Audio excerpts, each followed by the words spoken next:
Yusuf Estes, and I'm looking for something. Actually, I'm looking for someone. Is that someone you? I want Dawah partners, and you can be my Dawah partner right now. It's real easy. Just go to dawahpartners.com, sign up, and join me. There are 3 things that I would like for you to be able to do. Any one of them or all of them. Beautiful. Number 1, you will make dua. So you can be our Dawah partner, even if you don't go to the website, but I hope you do. Number 2, share. Share this message and let other people know about becoming Dawah partners. And number 3, help us financially. Donate on a monthly basis, even if it's small. Allah loves the thing that you do regularly, even if it's small, more than the thing that you do that's really big, but you only do it once. Join me as a Dawah partner. Do it now. Click, click, click, click. The wise old owl says we all need guidance in our life. So remember, get guided with Guide Us TV. A way of life, a way of life, a way of life, a way of life. Islam is a way of life, a complete way.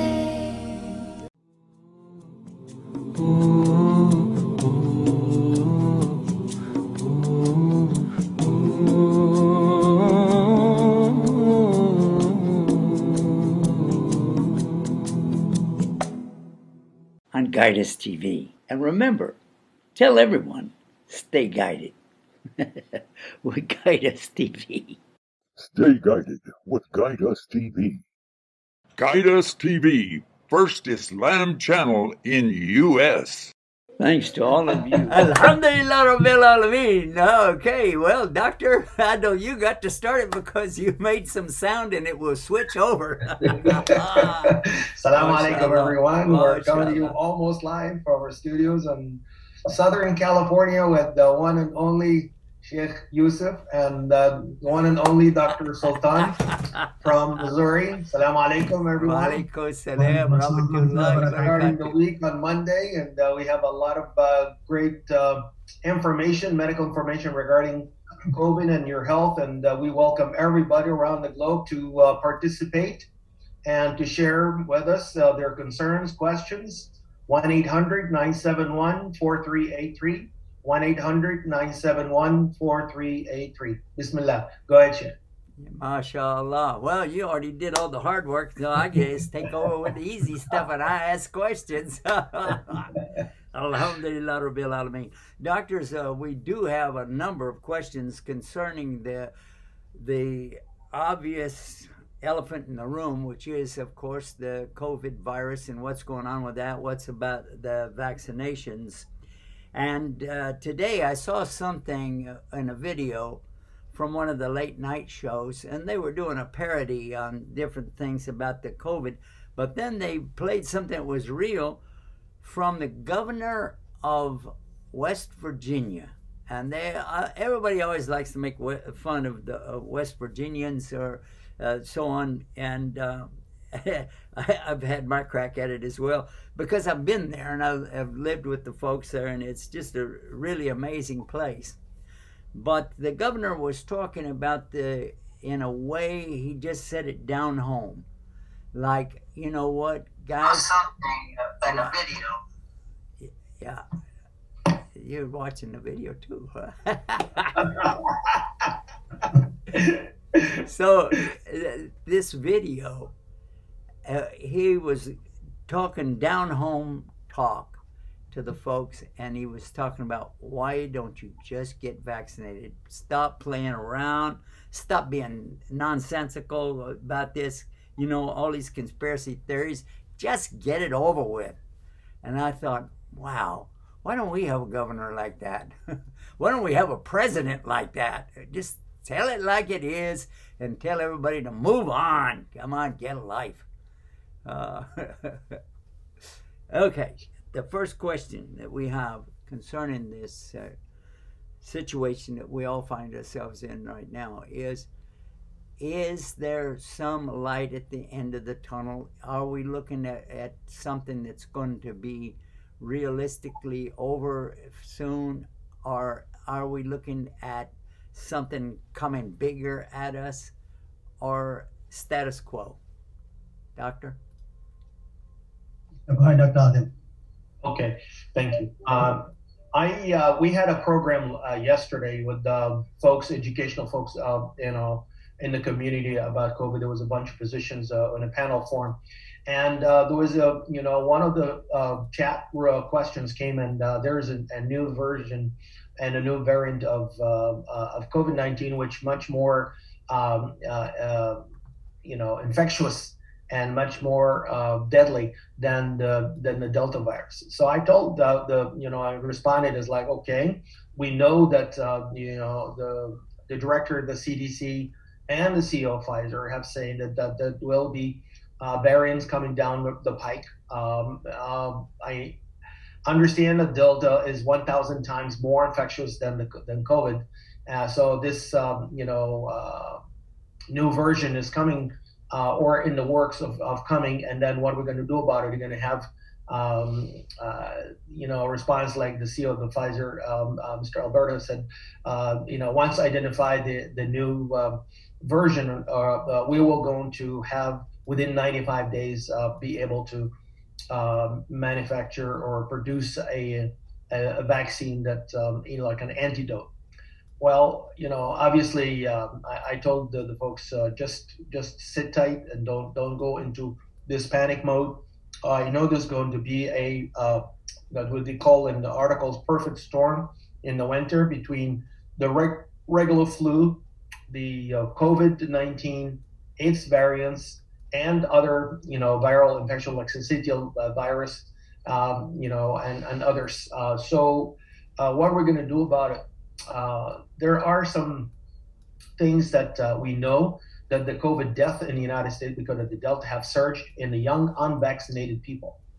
There is, know that the U.S. could authorize the Pfizer shots now for younger kids. I'm talking about between 5 and 11 because the 12 to 16 already are getting the Pfizer vaccine.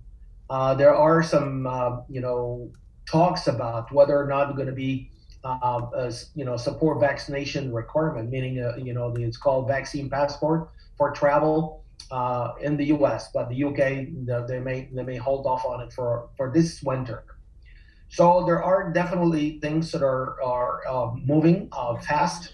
We have a phone call. It's exciting.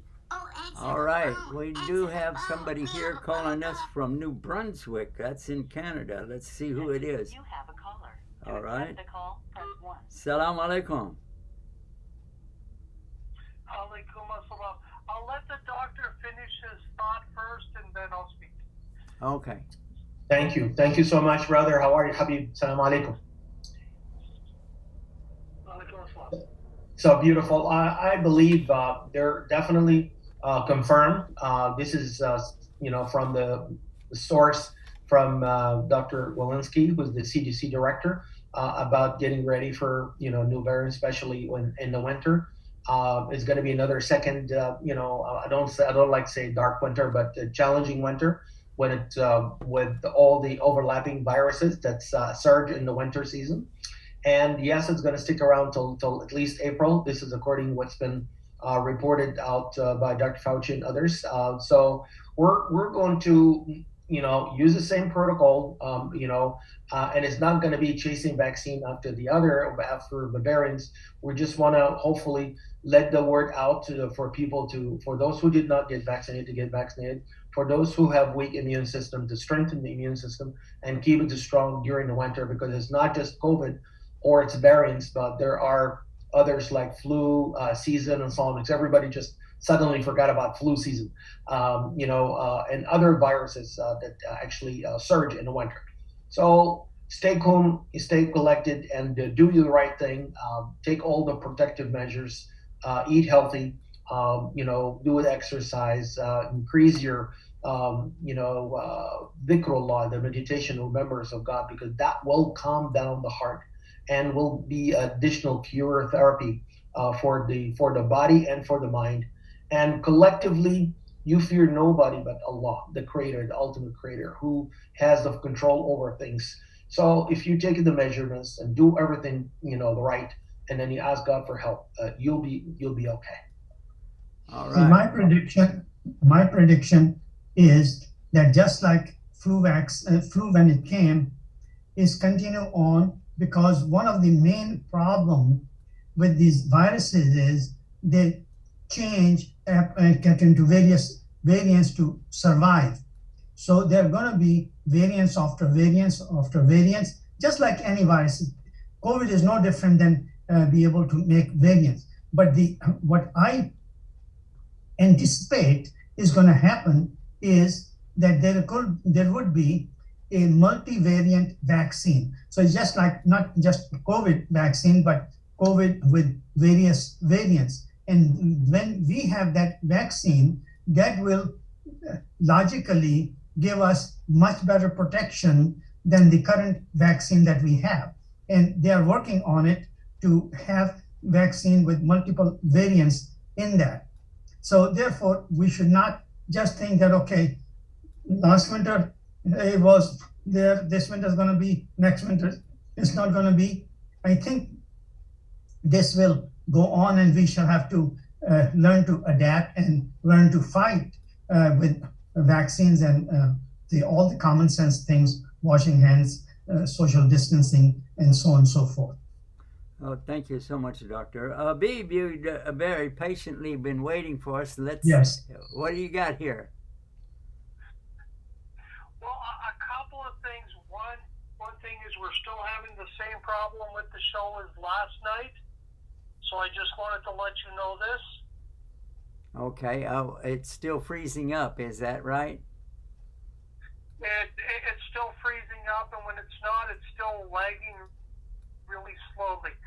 The other thing that I wanted to point out, in Canada, some of the provinces like Alberta, there's been a spike in cases, and it's gotten to the point that the hospitals are at capacity in regards to dealing with people with the coronavirus.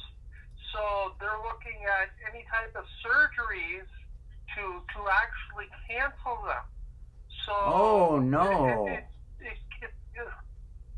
Yes, they were saying about one fella, he was supposed to go in for a kidney transplant, and they canceled his surgery. Whoa, a kidney transplant? That's like life and death, isn't it?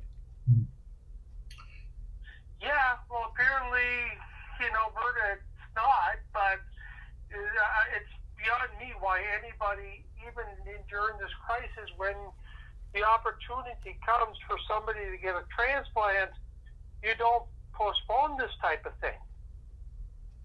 Unfortunately, logically, I know this. Okay. Brother, unfortunately, the same rules applied in Florida. All elective surgery, elective meaning non-emergent surgery. Somebody is bleeding to death, have a perforated peptic ulcer or something like that, then they go, and no matter what, you take the risk. But if somebody's having elective surgery, not emergency, you try to hold up, because they could be worse off if they got infected, especially with the post-transplant, because of the immunocompromised status they're in. So every particular region of the world and in the States will make their own decision based on how urgent the surgery is. Somebody just say, Doc, I have hip pain every time I walk. You know what? Hold off, because you may go on and get the surgery, but you get infected, and then it'll be devastating.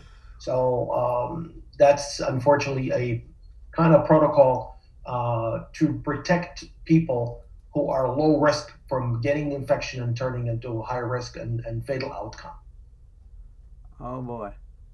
Ah, Well, that makes a lot of sense to me. At first I was thinking, oh well, but I think that's why we have doctors on here to talk about these things before we get off on a tangent and really waste our time, because this really sounded like, wow, I know how important it is for somebody that's looking for a kidney and finally they get a chance. Okay, we have a kidney lined up and let's do it, because that's not something that you can play with. Yeah, Dr. Adil alluded to this fact, but I just want to make it a little bit more clear. First of all, person on kidney dialysis and requiring the transplant is a very sick person. So it is a high risk.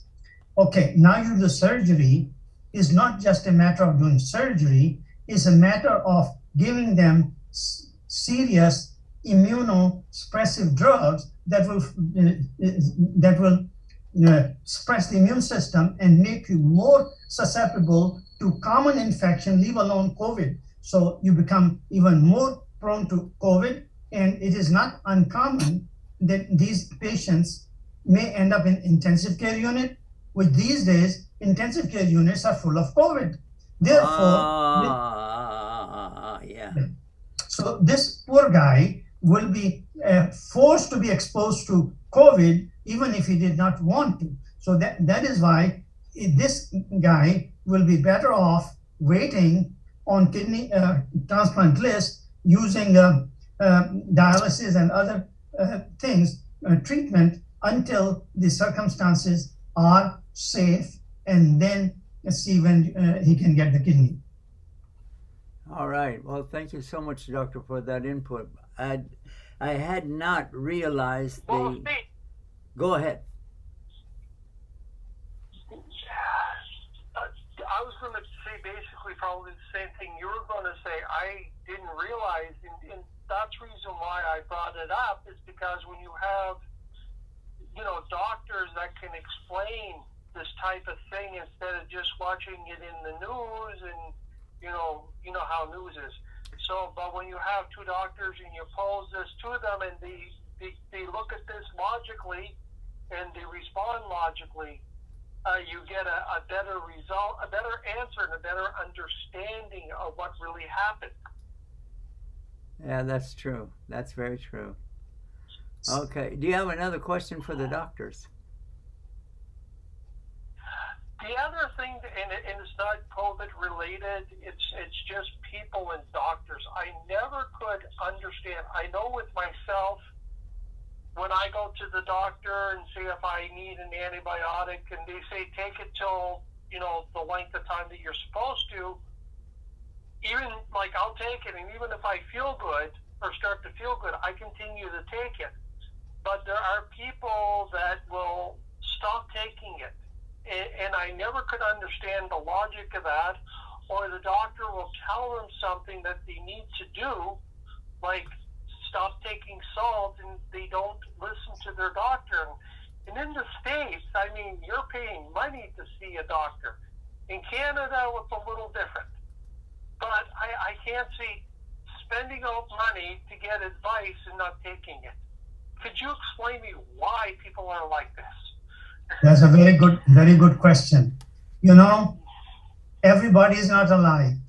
Somebody, you give them an idea, the person goes along. Other guy has a different opinion. He's lazy. He just doesn't want to do it, or whatever their motivation could be. Therefore, two people are not alike. That is why it is so important the physician to recognize those differences and deal with those patients accordingly. For example, the example you gave, the doctor gave you antibiotics. Yes, he has determined that you have an infectious disease that would respond to antibiotics. Now, he gives you, say, for 7 days. Now you, in 2-3 days, you feel better. That's good. Now, the other guy will take it for 7 days because the doctor told him. This guy would take for 3 days, I'm better, I'm not going to take any more. So when this happens, that you do not, once you start the antibiotics and do not take for a prescribed period of time, what happens is that you are left with some bugs in the system which become resistant. That is one of the mechanisms by which the resistance to antibiotics is developing. Number one, excessive use of antibiotics when it is not needed. And number two, patients not going through the whole course and making those bugs more resistant and having defense mechanism against that antibiotic because you did not eradicate all of them and they were exposed to that particular antibiotic. So their own mechanism says, let's develop resistance against this and fight back this antibiotic. Okay, I think Dr. Adil or Dr. Sultan, either one, if you could answer the question, this was posed and we see it on the internet, so I just put it up there. Which vaccine will protect us against the COVID-19? And then it gives the examples here of Moderna and Pfizer and Johnson & Johnson. I know I already have an opinion about all of that, but at the same time, I would like to hear a professional opinion about it. Dr. Sultan, if you don't mind, go ahead. Sure. According to Dr. Fauci and the CDC and the released statements, the mRNA vaccines, which both include Pfizer vaccine and Moderna, are the safe and effective vaccines. The others, because they work on a different mechanism, they have not been endorsed. As a matter of fact, the FDA have only approved thus far is the Pfizer vaccine. Moderna is probably going to join soon because of the same technology, mRNA, and they have shown both safety and efficacy. The others, there has been issues. They've been put on pause, and right now waiting further data to delineate how we're going to do this, especially when the third vaccination, the mixing of vaccines and how to kind of mix and match. If somebody took, for instance, J&J, for instance, initially, what they're going to do for now as far as the booster dose. Right now, there has not been that I'm aware of, a published consensus statement from CDC or NIH, but this is what have been said thus far. The mRNA are the safe ones to be used, both Pfizer as well as Moderna. Only Pfizer got the FDA approval, okay. but Moderna is to follow. If I get, somebody's asking this, I've already had my shots, but if I get the vaccine, the COVID-19 vaccine, will it help keep me from getting the COVID-19? Will it really work? Go ahead, Dr. Sultan. Yeah. Well, there's certainly a tremendous amount of data that it works. We have seen, like especially with this Delta surge, that 97% of people who are being hospitalized, these are the people who did not take any vaccine at all. And those patients who got the vaccine, yes, they can still get COVID. The incidence is much less, severity is much less, and they are very unlikely to be hospitalized. And even if they get hospitalized, the complications are not that much. So this is absolute. Okay. All right. We do have another caller on the line. Okay, sure. Go ahead, caller. What's your name? Where are you calling from? St. Louis, Missouri. I want to ask Doctor, my You're St. Louis, Missouri? Yeah. Are you in? Yeah. Oh, okay. Go ahead. Yeah. My grandson, he's 5-year-old. He started kindergarten and he has a COVID. But his sister, who is 13, and she have one shot, and she get the COVID. I want to know if we can give her the other shot or wait. Okay, Very who understood the question? Yeah, I understood the question. I will repeat it. And my granddaughter, she have already one shot. She's 13. Her brother have a COVID, and she gets exposed, and she have a fever. It's kind of the sign, but she already have one shot. Should we give her the other shot on time, or we wait? I just want to know. Okay. The answer to that is, how old is she? 15. She's 15, 13. okay. 13? Okay. All right. Oh, okay. Okay. She had, now I'll repeat the question. She had COVID and she had one vaccine. Should she get the second dose? The answer is absolutely yes. You should get the second dose. But you may want to wait till the symptoms resolve and stabilize. I thought the way you explained was that she previously had COVID and then got the shot, or she got the shot and then got the COVID. That's why I wanted to clarify the question, and Yes, I think she got the shot first. When she got the shot, and we was waiting the 2 weeks or 3 weeks, but she get exposed for the COVID. okay. You're in St. Louis, right? Yes. Okay, Dr. Sultan is in St. Louis, the same city you're in. I think maybe you should talk to him on the phone and be sure you clarify everything and get it right, because on TV, this is not the best way to do that kind of consultation, I don't think. Okay? Okay. Do you know Dr. Sultan already? Absolutely, yes, I know. Okay, do you know how to reach him? Because maybe you could call him? Yeah, I can call him, yes. All right, do that. Do that. Okay. That's much better. Okay. Yeah, because I don't want any kind of blame on us for saying the wrong thing. No, there is no blame. There's no blame. If she can get the shot or second shot or not, I just want to know. But that's again, that's where you got to talk to your personal doctor about it. So make sure that they understand all this situation. All right. Thank you so much. I have appointment next Friday, but I just want to make sure. Okay. Well, yeah, just ask your questions there. All right. I think we lost Habib in the process here, but Dr. Sultan, I think you were on the right track, but I just wanted to be sure that she was saying that one child had the shot, but then was exposed to the other one, and now they have symptoms of this COVID in the child, and the one that's had one shot already. And what they were asking is, should they get the other shot, or should they wait and see what's manifested?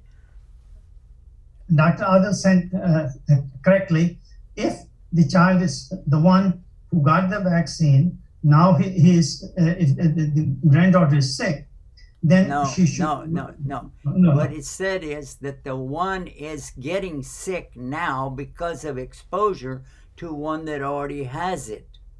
Okay. So the symptoms are there even though they've had the shot. Should they wait, or should they go ahead and get the second shot? They should wait until all the symptoms are gone, and they are generally feeling better. Then they should get the second shot. Yeah. I think also another problem that we experience all the time with our viewers is that English is a second language. And when English is a second language, if you can talk to them in their native tongue and make them feel more comfortable to get all the information out and at one time, instead of trying to do something on TV, that's really dangerous, I think. I agree. Yeah. All right. So we're going to take this short break, and we'll be right back right after this. So everybody, please stay tuned and stay guided with Guidus TV. I love the way they say that. This is Yusuf Estes, and I'm looking for something. Actually, I'm looking for someone. Is that someone you? I want Dawa partners, and you can be my Dawa partner right now. It's real easy. Just go to dawapartners.com, sign up, and join me. There are 3 things that I would like for you to be able to do. Any one of them or all of them. Beautiful. Number 1, you will make dua. So you can be our Dawa partner, even if you don't go to the website, but I hope you do. Number 2, share. Share this message and let other people know about becoming Dawa partners. And number 3, help us financially. Donate on a monthly basis, even if it's small. Allah loves the thing that you do regularly, even if it's small, more than the thing that you do that's really big, but you only do it once. Join me as a Dawa partner. Do it now. Click, click, click, click. All right, we are back. MashaAllah ta'ala. Yeah, we had a discussion while you were watching the promo about how to be our Dawa partner. And I would like to encourage you to join us and help us by your prayers and by share in prayer. That goes together, right? You know, if you'll do those 2 things, it would really help us a lot with Allah subhanahu wa ta'ala and what's happening here in this dunya. However, if you're able to do something to sponsor our programs, to sponsor some of the projects we have, the bridge building that's going on in Indonesia, the water projects that we have that are lined up in Africa, and the refugee projects that we've been sponsoring for the last 4 years, I think that you could, even a little, small amount, we can spread it out for you, and you could get rewards in all kinds of places. So that's, if you didn't get that from the promo, let me tell you real quick, donateislam.com. Donateislam.com. You got it? Now, as far as what we've been talking about, I'd like to bring Dr. Adil in and ask him a few questions. Dr. Adil, there where you are right now, you're in one of the hot spots. Florida has been one of the hot spots on and off. And what I'd like to do is find out from you your own testimony of what's going on there and how you see it, as what's the cause and what can we do to avoid this kind of thing in other parts of the country. Very good. Thank you so much. I think the common theme, all across the nation, the surge is due to coronavirus Delta variant, which is 1,000 times more transmissible than the regular version. 1,000 times. Whoa. 1,000 times. That's what I'm saying. When they say the new whatever coming up variant that will be worse than COVID, is like, okay. I don't believe in scaring people, but the truth of the matter is, most of the people who are hospitalized in ICU on the ventilators, they're mostly unvaccinated.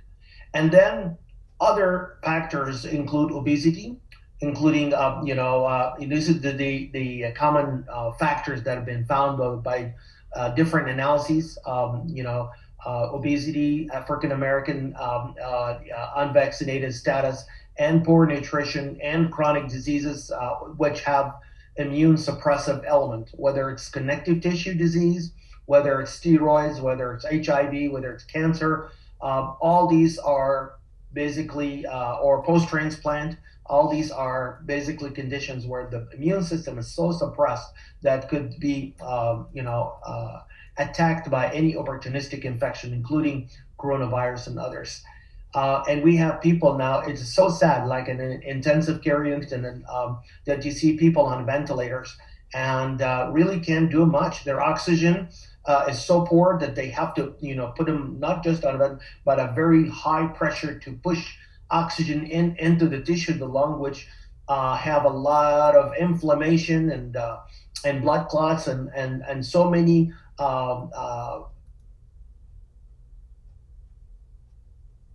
Okay, everything froze up. I don't know what happened. I hope Dr. Adil or Dr. Adil Yeah. looks like Dr. Sultan. Can you pick up where he left off, talking about your area? What's going on in St. Louis? Well, it is the same as as nationally or internationally happening.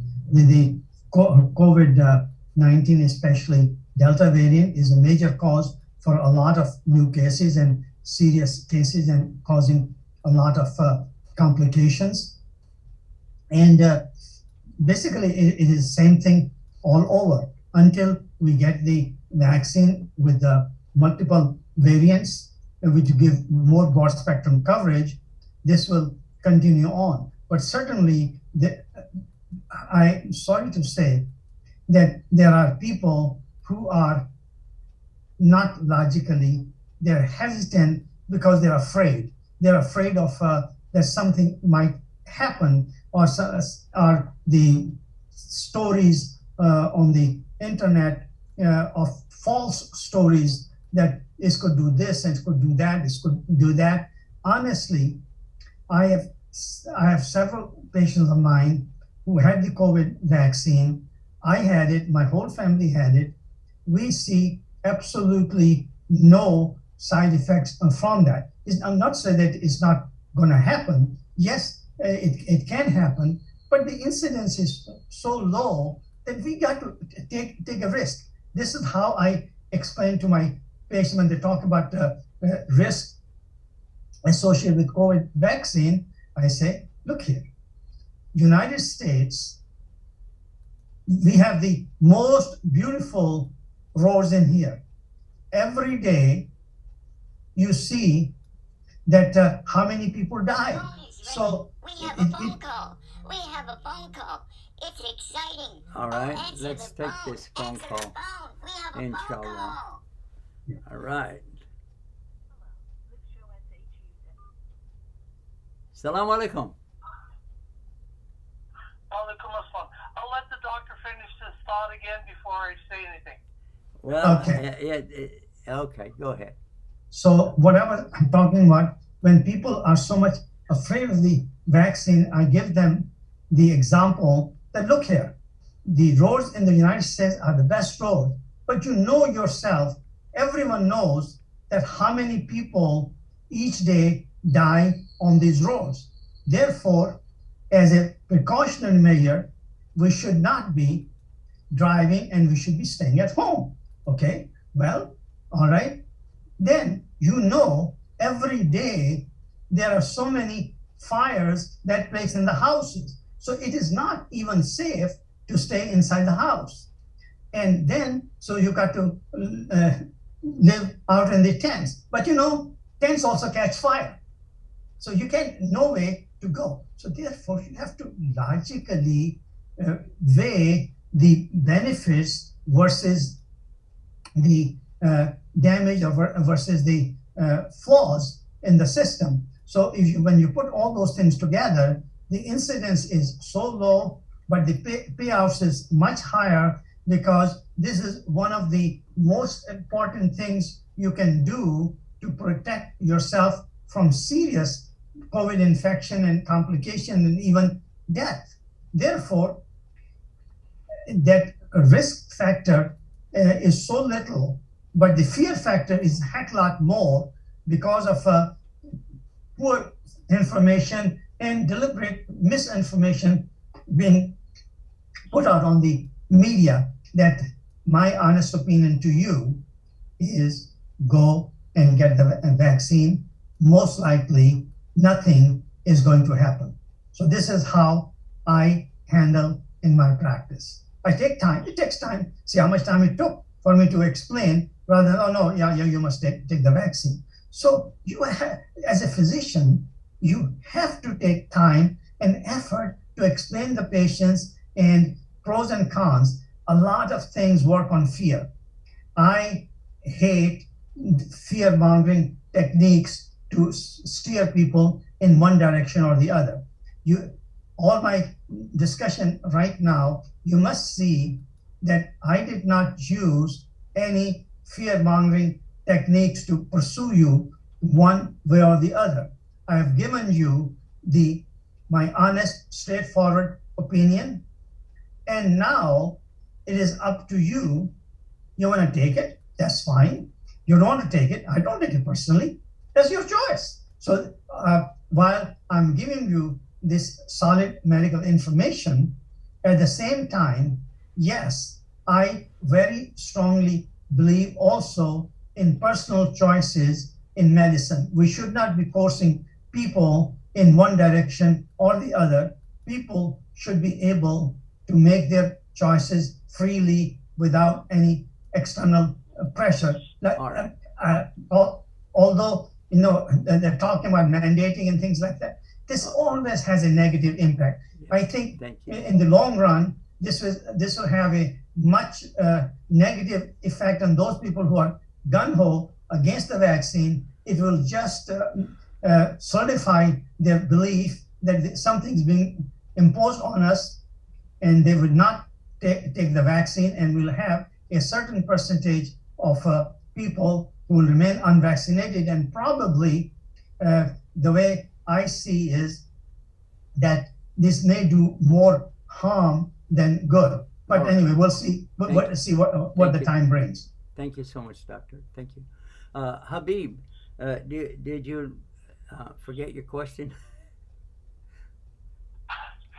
No, I actually, God has, or Allah has blessed me with a half-decent memory. Sometimes it's short, though. When I'm looking at this and better understanding about the coronavirus, and the possibility of a booster shot, and is this one of those things that is more likely to happen, or? Well, that's a very good question. Let me pose that to the doctors. Dr. Ado? I know the internet went disconnected for a few seconds. Anyway, I'm back, and the answer to your question, the initial deal was that the third shot will be reserved for those who are immunocompromised, post-transplant, people who are diabetics, people who are above 65, people who have chronic disease, cancer patient, HIV patient. All those categories have depressed immune system, and they should get the third vaccine and improve it, because there have been waning in the immune response over time, and certainly have been shown after period of time. And initially it was suggested it's third dose 8 months after the second dose is completed.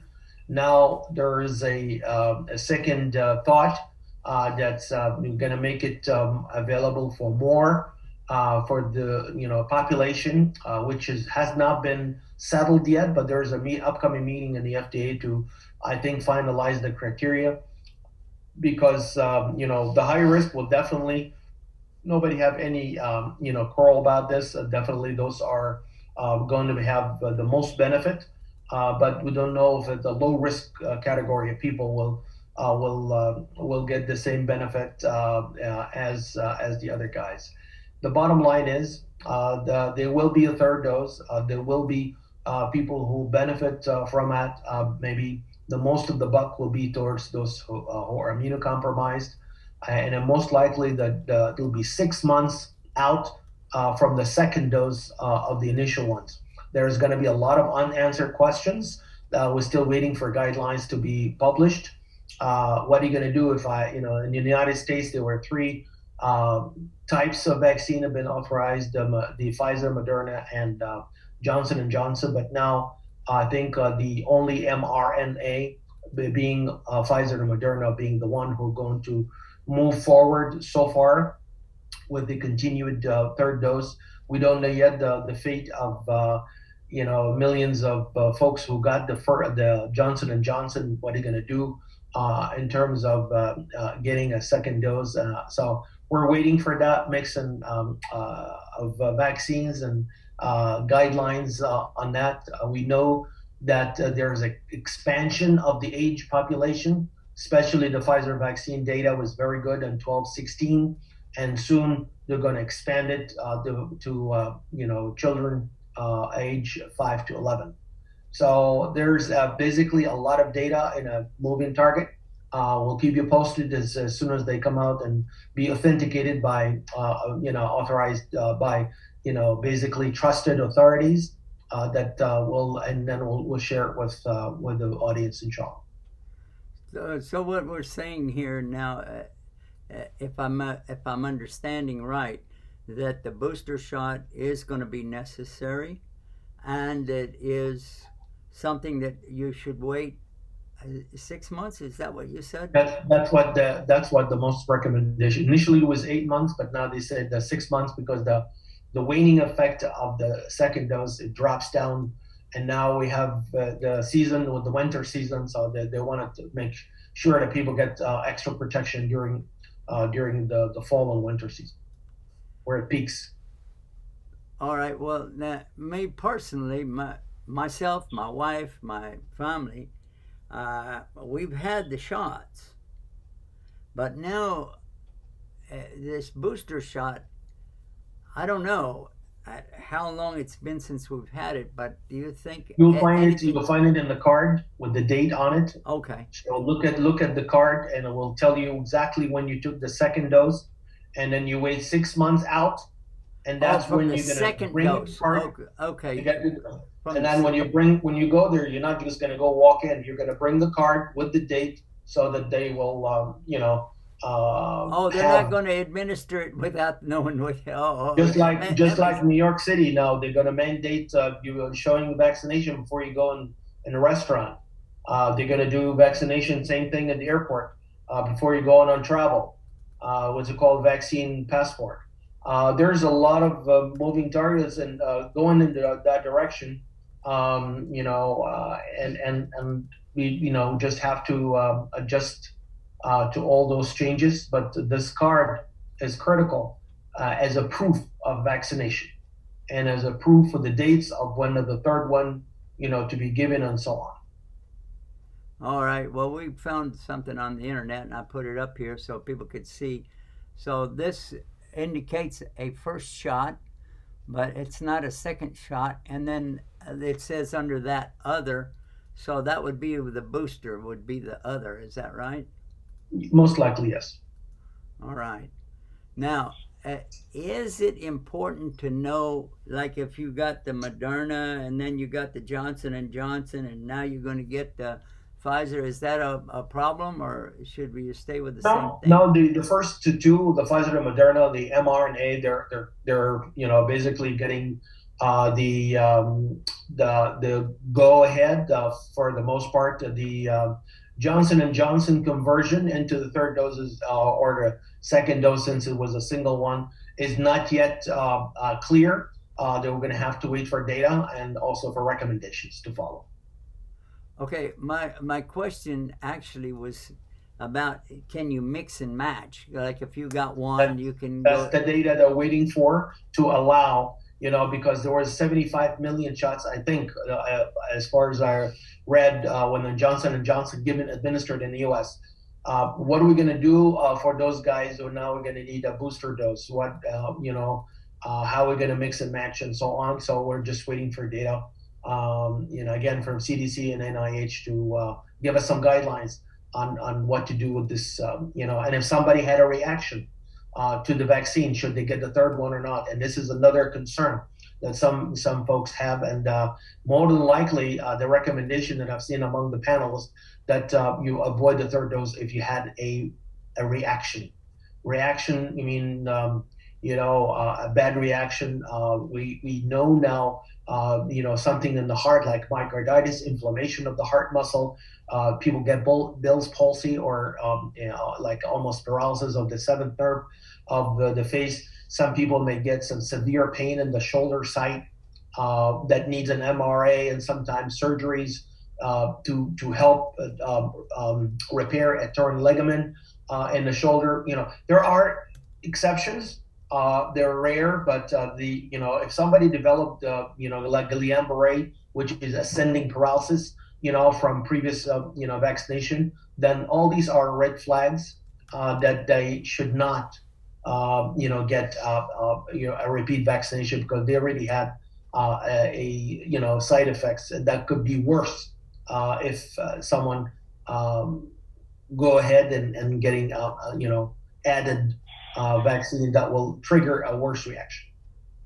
Yeah, I want to bring another very important practical point in here, because there is a surge of people calling physicians and asking that, oh, I had bad reaction, I have severe allergies, and I should be exempted from taking any of these COVID vaccines. So I want to, because this is a very common question, so I want to just address the issue. If you had a serious reaction to a vaccine, then we can possibly consider that possibility. If you don't have any anaphylactic reaction or serious reaction to, and no matter how bad allergies you have, you are candidate for the vaccine, because the more severe allergies you have, the more immune compromised you are. For example, as a result of allergies, let's say you got asthma, okay? Now, obviously, your lungs are weak. That's why you get asthma attack in response to dust and mold in the air or whatever allergen you have. Now, on top of that, you get the virus, which primarily attacks the respiratory tract, of course, all part of the body. So therefore, you need far more protection than a person who does not have typical allergies like asthma or related problem. So therefore, I want to make it clear, please get the vaccination. If you are in doubt, go to your primary care physician and have him take a detailed history on you, and then determine if it is safe for you or not. Just you're saying that I think I'm severe allergies and I'm going to go to a doctor who wants to give me an exemption. No, I don't think that is a safe practice. That's a dangerous practice, and I very strongly recommend against this kind of thinking. Okay. Can I say something on this? Yes, please. Well, a while back, I found out that I was allergic to the dye for the CAT scan. Moderna has that in the vaccine, so I knew I couldn't take the Moderna. So I was looking at, okay, what's available. So in Canada, the Pfizer was available. So I took the Pfizer, and I really never had any problem other than the first shot, there was a sore arm. Second shot, there was no problem at all. So like the doctor is saying, if you're in regards to the vaccines, there might be something that you're allergic to from one company because of what they put in it, but that doesn't mean you shouldn't take the vaccine at all. You should look at the other alternatives that's available for vaccines and get one of those. This is what I would also suggest as well. No, your point is well taken. If I'll add to it what I said, was that if you had serious reaction to some vaccines, yes. And also, if you have had serious reaction to any of the ingredients in the vaccine anywhere, then there's another thought for the physician to think about and analyze how bad the reaction was. Was it a life-threatening reaction, or it was just a sore arm, or it was just a cough, or it was just a headache, or what for you, it may be, oh my God, I got a bad headache from that. But that's not an allergic reaction. That's perfectly fine to go and take the vaccine. I'm actually talking about being in the hospital, and they're putting the dye in me for the CAT scan, and they automatically stopped it, and they were the ones that told me that I had a severe reaction to it. It's not me saying this; it's actually the staff at the hospital. Okay, I agree. I agree with you. That's what the situation is. I do not know all the ingredients of Moderna vaccine. If that is dye is one of the ingredients in there, then yes. But if I don't know the answer to what ingredients are in Moderna vaccine. There's so many things in there. Mashallah. Well, see, the thing is, when they ask, you normally when you go for any types of shots or anything, they say, "Are you allergic to anything?" Mm-hmm. And the only thing I'm allergic to, as far as I know, in regards to any treatments that I've received, is that particular dye for the CAT scan. So the pharmacist said, "Okay, you can't take the Moderna because that's one of the ingredients." Okay. So Okay. I'm just going by what was said at the hospital and what the pharmacist said at the drugstore that I went to. There are one important thing, Brother Habib. Unfortunately, sometimes like somebody need a heart cath, they have to they do you'd have to get the dye or the basically the agent to look at the arteries and see how blocked they are. And in case of somebody who has this, they have to be pre-treated with Benadryl, Pepcid, as well as prednisone and steroids, and have everything ready. We had to do, unfortunately, those cases, and most of them they did very well. But you have to be careful. You have to let people know, and especially if it's severe, it's called anaphylaxis, where they basically stop breathing or have a drop of the blood pressure and so on and so forth. Every case is individualized. All right. I think. I know with these, excuse they me. gave me the Benadryl right Excuse away. me. I have to tell you this. We only have about 2 minutes left, and I would like to remind everybody about the importance of the immune system, because an ounce of prevention is worth a ton of cure these days. So one of the things is the black seed, and another thing is the honey. And I found a picture of both of it right here on the internet, so I wanted to put it up. Black seed and honey. Now, you don't have to mix them together, but I definitely recommend taking this black seed every day and the honey every day. Now, there's another ingredient that is also very important too, and that is, and we've learned this from you doctors that are here with us tonight, but the ginger, the black seed, honey, and I should mention also cinnamon. Let me put that up there. There it is. There's black seed, cinnamon, ginger, and honey. So if you can't get one or two of them, at least try to work on the other, and stay away from food that is going to really destroy you, the problem food. If you do that, I don't promise anything, but I know it worked for me. I lost almost 80 pounds in over 3 months' time just by changing my diet to be better. The more the diet is like the Prophet's diet, the better off you're going to be. Seriously. Dr. Adil, if you don't mind, just give us a little send-off with that. Yes, absolutely. And to confirm what you said, I just read a report today, and it should allow no burgers for little children to avoid asthma, because it avoid the processed food that will mediate asthma. So really goes back to the nutrition, the healthy nutrition. We're off the air in 1 minute, so I got to. I'm sorry to interrupt again. Ginger, lemon. Exposure to the sun. Lemon, I forgot lemon. Yeah, lemon, ginger, honey. Do it, guys. Please do it for your toxins, alcohol, and hookah and all the bad things. And stay guided with Guide Us TV. Just stay tuned right here. Yusuf Estes, and I'm looking for something. Actually, I'm looking for someone. Is that someone you?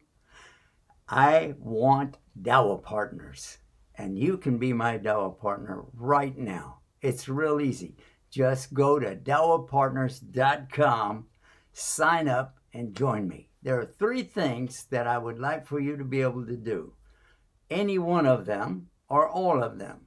Beautiful. Number 1, you will make dua. So you can be our Dawa partner, even if you don't go to the website, but I hope you do. Number 2, share. Share this message and let other people know about becoming Dawa partners. And number 3, help us financially. Donate on a monthly basis, even if it's small. Allah loves the thing that you do regularly, even if it's small, more than the thing that you do that's really big, but you only do it once. Join me as a Dawa partner. Do it now. Click, click, click, click.